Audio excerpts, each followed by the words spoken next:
যে আয়াত লিপিবদ্ধ আছে সে যেন তা যায়েদ রাদিয়াল্লাহু তাআলা আনহুর কাছে জমা দেয়। অতঃপর কেউ যখন তার কাছে লিখিত কোনো আয়াত নিয়ে আসতো, যায়েদ রাদিয়াল্লাহু তাআলা আনহু করতেন কি, সেখানে কিছু পদ্ধতি অবলম্বন করে সেগুলোর সত্যতা পরখ করে নিতেন। সুবহানাল্লাহ, কত কষ্টই না করেছেন তারা। যেহেতু তিনি নিজে হাফেজ ছিলেন, তাই আগত আয়াত বা আয়াতগুলোকে তিনি সবার আগে নিজের স্মৃতির সাথে মিলিয়ে নিতেন। ওমর রাদিয়াল্লাহু তাআলা আনহু ছিলেন কোরআনের হাফেজ, তাই আবু বকর রাদিয়াল্লাহু তাআলা আনহু তাকেও যায়েদ রাদিয়াল্লাহু তাআলা আনহু এর সহযোগী হিসেবে নিয়োগ দেন, যাতে করে কোনো আয়াত গ্রহণ বর্জনের ক্ষেত্রে তারা যৌথভাবে সিদ্ধান্ত নিতে পারেন।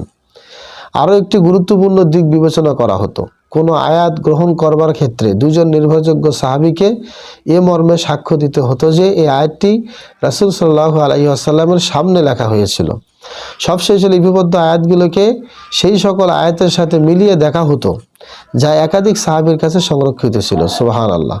তবে সংকলিত এই মুসহাফটিতে সূরাগুলোকে সুবিন্যস্তভাবে সাজানো হয়নি, বরং প্রতিটি সূরাকে আলাদা আলাদাভাবে লেখা হয়েছিল। এই বিষয়ে আপনারা ইমাম ইবনে হাজার আসকালানির ফাতহুল বারীর 9 নম্বর খণ্ডে 14 পৃষ্ঠা এবং 15 পৃষ্ঠায় দেখতে পারবেন। এটা ছিল দ্বিতীয় যুগ, অর্থাৎ আবু বকর সিদ্দিক রাদিয়াল্লাহু তাআলা আনহুর যুগ।